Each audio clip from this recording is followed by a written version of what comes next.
Hi, I'm so excited to talk about the ways to lead the brand called you. And we all know we have a brand and what we say and how we act and how we make decisions and prioritize things can really influence those around us. It starts with us when it comes to influence and where we focus and where we control our time. So, one of the elements that has come up this month is how can you get people excited about your brand personally as a leader, but also your company's brand, and really being perceived as a person who knows their stuff and is embodying both their own self of confidence and leadership, as well as their company's brand and integrating those two. And so I'm curious if you've ever been a part of a losing team or a company that was not performing. It can really be a unique environment and culture. So I just want to share a quick story. I had worked with a brand in retail, and I think this is true in pharma. I think it's true in finance. I think it's all different consumer companies, but three things were really happening. One, the leaders weren't able to speak to the company, and they weren't like organically sharing the story with those that were working with the company. So vendors, partners, collaborators, they weren't sharing the mission, the vision, the passion. They also had to juggle multiple hats and within the company, but a lot of times they were staying within their own lane, not thinking broader and bigger, and that's a problem. You have to be in it for the whole greater good. And then the third was just like missing the ability to connect and the art and science of influence and schmoozing. And, I think within the past, like they say, coming out of the COVID tunnel, but in the past, like we've been in this virtual room and there's research and science that shows people are not taking the time to connect. They're jumping right into business. And so those are some of the things. And some of you may say, sometimes I think to myself, like, oh yeah, I've done that, but I know I'm spending too much time on the busy work, the operational adrenaline. I am not not strategically optimizing my time. Other times I know I get prepared and I know how important preparation is. Then I deliver what I'm supposed to deliver, but I don't follow up.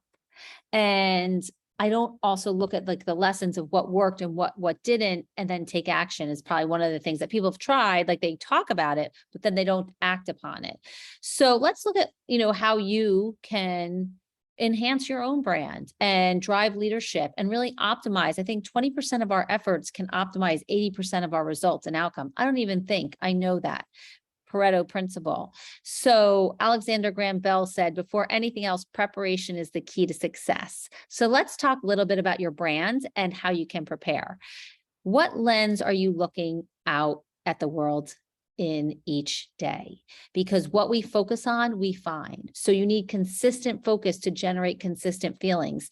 I'm a big believer in your thoughts control your emotions. Sometimes your emotions control your thoughts, but that's what drives your action. So focus on future, focus on possibilities, focus on if this were day one at the company, what would you be focused on to try to make an impact? That's really critical when it comes to your brand. The language and the word choice and the meanings you use are also so critical. I have a problem versus what's it going to take, or what's the solution?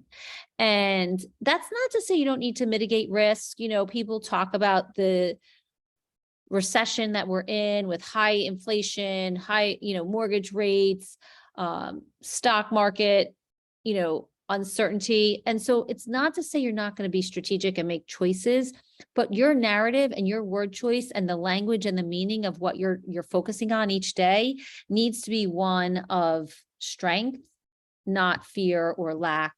So be strategic. And then the other piece on our primary element of the way we prime our brand and get our brand ready is how you're winning the day and how you're getting started. I'm an overachiever, as you know, some of you, but ultimately, like breathing, gratitude, setting intentions, having attitude, an attitude of possibility, going out, getting fresh air, taking a walk, drinking water, movement, recharge. It doesn't have to be a full marathon. It can be short bursts, it can be mini sprints, but make sure you're taking the time to recover and to build strength, whether it is just a simple 10-minute gratitude journal prompt, whether it's reading and recharging, whether it's getting out and getting fresh air. So those all help you because you're going to come from a place of strength. The second part is really making sure that your decision making is one where you know your outcome, you consider the opinions of others that are involved in the project, you mitigate the consequences, you evaluate your options, and you really try to come up with what are those decisions. Decision muscle gets built by practicing on the smaller decisions. So take time to practice because that's truly a part of how you're seen. Are you vacillating, wishy-washy, back and forth, or are you willing to make a decision? And if you're wrong, own it and learn from it. So part of that is, how do you, once you have some clarity on your plan and you're prepared, you want to start promoting your brand. You want to start letting others see your brand. And part of what that is, it's what do you want people to say about you when you leave the room? How do you connect? How do you leverage relationships? So one thing I always like to think about is have a brand by design, not by accident. And the best way is start to get some feedback from stakeholders that know you. If you were to describe my brand, how would you describe me? What are some things that you would talk to others about my competencies, my differentiators, my leadership style when I'm not in the room? That will really help. The other part is, Stephen Covey said that the real beginning of influence comes as others sense you are being influenced by them, meaning they feel you understand them, that you've listened deeply, sincerely, and that you're open. And so make sure you're not just showing up and throwing up and spewing out information. I know that's kind of gross, but you know what I'm saying. And you want to make sure that you're preparing and you think about like anticipating what do they really care about? What are their needs? What is it within your product, your service, whatever it is that would be an advantage to them or a benefit? You also want to know what's in the marketplace. What is the competition doing? What are you up against? All of these are ways that you can get prepared so that you can help make sure your customer, your client, your relationship, whoever it is, understands. On a personal note with influence, it's kind of a silly exercise, but I had heard a speaker say, ask your partner, ask your significant other what they need. And just listen. And so I said to Tim, I'm sure he would love that I'm sharing this story, but I said to Tim, I'm just curious, like in our relationship, we're celebrating 25 years this year. What's something like you would want in our relationship? Even just today, tomorrow, going forward, more of, less of. And it was pretty simple. Like spending time together at night, just present and sitting watching TV or, playing a game. We do it all summer long at the beach, but somehow when we get back to reality of vacation mode, we come into like operational adrenaline. So it was a very simple ask, and I wouldn't have known it if I didn't learn. So take time to learn from your contacts, from your connections. And, again, you want to build strategies around that. Ultimately, branding is about consistency. It's your reputation. It's the name you make for yourself. It's how people describe you. It's how you make them feel. And it does take identifying what are you good at? What are your values? What does lead to fulfillment? Because then you can honor it even more and show up as your best self.